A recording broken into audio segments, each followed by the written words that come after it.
remember. What else did we put on our shopping list? Oh, what a mouth-watering smell. Paimon would know the aroma of biryani anywhere. Let's go get some. We can still add it to the list.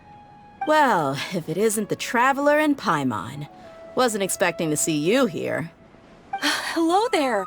Oh, it's been quite a while. Huh. So you two are still hanging out together. Dehya, didn't you say last time that you were gonna head back to the desert? I said I was going to resign from being her bodyguard, not that our friendship was over. We're still the best of friends. The Homayanis also still post jobs from time to time. Their pay is always generous, so me and the other mercs never pass them up. I told Dehya to just stay at our place when she took one of those jobs a few days ago. My parents were delighted. They even said that it always felt like we were missing someone whenever Dehya wasn't around. That sounds like something they would say, all right. They're always so welcoming. Anyway, the job is already taken care of, so I was gonna head back to the brigade as soon as I finished a little shopping. But the master kept insisting, and I ended up staying for another day. You can stay for as many days as you want, Dehya. Father hasn't even gotten around to treating you to his best dishes yet. You know I'm not the kind of person to stay put in one place like that, my lady. Don't worry, though. There'll always be next time. But she said they'll treat you to the best dishes! I can't believe you can still refuse that! But wait. Didn't you say last time that you would take me on a trip to the desert? Why don't you just take me with you today, when you leave? There are so many places I still haven't visited yet. I'm sorry, my lady, but no can do. There's still a few things I need to take care of back at the brigade. Besides, the desert hasn't exactly been the most peaceful place lately. Oh, come on. Not this again. That's also what you said last time and the time before that. I know, I'm sorry. Just give me some more time, and I promise I'll plan the best trip ever for you. All right, fine. To be perfectly honest, it's not that I wanted to go, it's more like I feel like something is off about you lately. Ever since you first set foot on the estate a few days ago, you've been acting anxious and even paranoid. Have you been delaying our trip because you've run into some kind of trouble? Nah, are you kidding? You're worrying too much. Would you swear on that? Friends shouldn't lie to each other, you know. I wouldn't pry any further if you're willing to swear on what you just said. But if something really is bothering you, then just tell me. You know I'll help you however I can. Oh, looks like Dunyarzad was onto something. You're too perceptive, my lady. Seems I can't hide anything from you. I just thought that nothing good could come out of telling you about the messy happenings of mercenaries. Knowing too much only leads to more trouble. Mercenary life is a dog-eat-dog world where Mora reigns supreme. Everything operates on a completely different set of rules. That doesn't change anything about what I just said, though. We're still friends, and I can only support you if I understand what's bothering you. My lady, you're not gonna stop until you drag it out of me, are ya? All right, I'll share what I know. Let's go somewhere else first. This isn't exactly the best place for a discussion. Okay, let's talk here. Just try not to draw any extra attention. As you may already know, the Eremites have both a lot of mercenaries and a complex organizational structure. Many mercs are no different than me, just going around looking for jobs to earn some mora. My brigade is called the Blazing Beasts. We're not a large group, but every member is loyal and brave. However, not all Eremite brigades are like mine. Some are willing to cross all kinds of lines for the sake of mora. The most notorious is a faction known as Deshret's Relics. Deshret's Relics? Judging from the name, they must really look up to... Yep, you got it. I've heard that you've already crossed paths with Ain al-Akmar. They're one of the groups under the Relic's banner. Oh, you mean the group that tried to sell us the Divine Knowledge Capsule? Yeah, they weren't friendly at all. Deshret's relics is composed of many smaller brigades like Ain al-Ahmar. The relic's headquarters issues orders to all brigades under his control. On any other day, I would want nothing to do with them. Unfortunately, though, the brigade that's stirring up trouble now is none other than Dakan al-Ahmar. Dakan? I think it means beard or something. Believe me, it's a really stupid name. I found it insufferable for years. Anyway, the real issue is that Dakan al-Ahmar is led by my father, Kusela. Say what now? I think I'm starting to understand your anxiety now. But what did they do? I won't go into details, my lady, but they've been involved in a lot of violent incidents. We're talking hundreds. Hundreds? Yep. The scenes tend to be quite gruesome, too.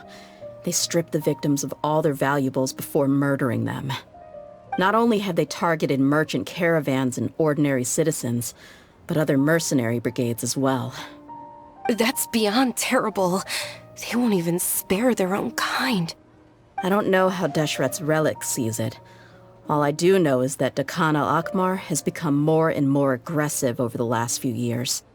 If I don't do something about them, then even my brigade or the people of Aru village could become their next target. I just wish I knew what's driven him to do this.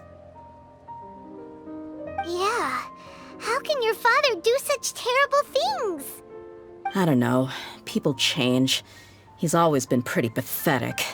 But at least in the past, there were still a few lines that he wouldn't cross. That's setting the bar pretty low. I mean, if he was even remotely decent, then why would I have to leave the brigade and cut all ties with him? He was loud and foolish, with no real sense of purpose. Instead of doing anything useful, he spent most of his time drinking and chasing after women. Of course, the other brigade members were just like him. Their ruckus would go on night after night.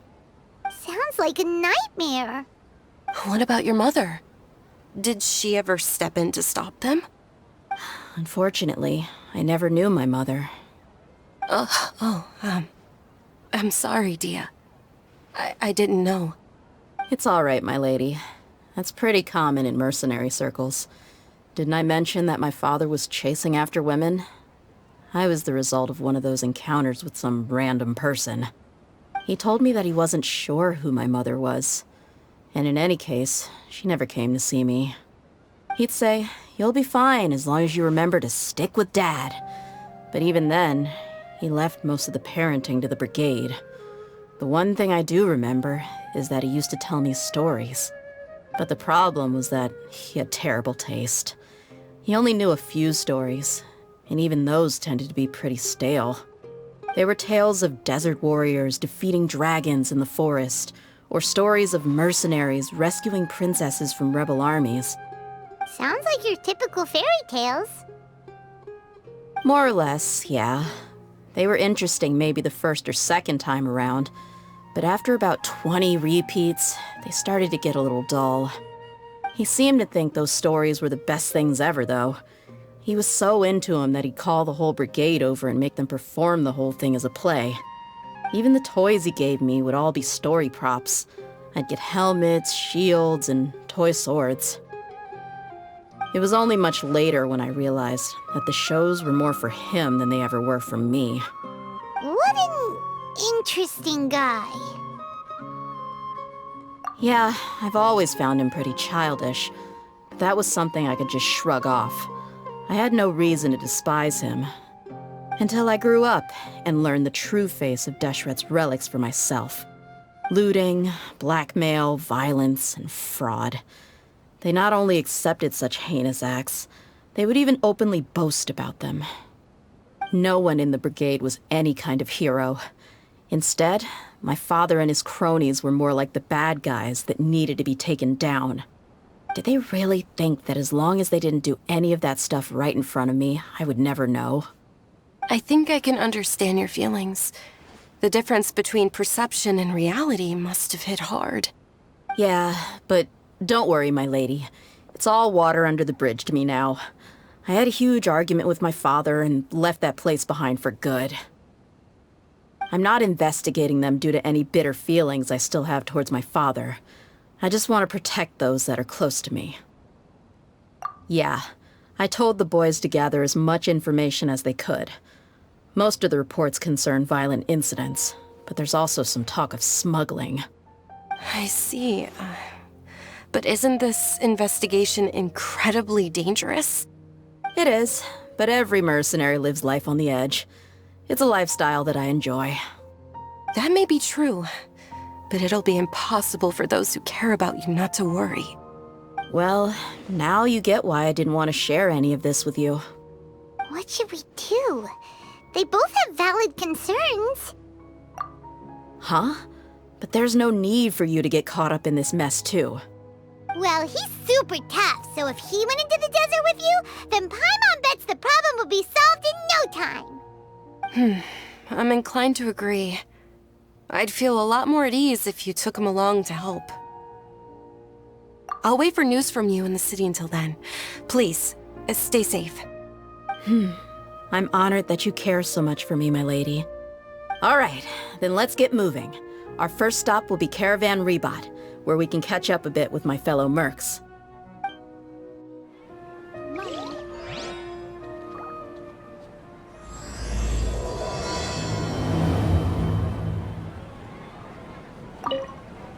Please be careful. I'll stay in the city and wait for news from you. Just don't do anything reckless, all right?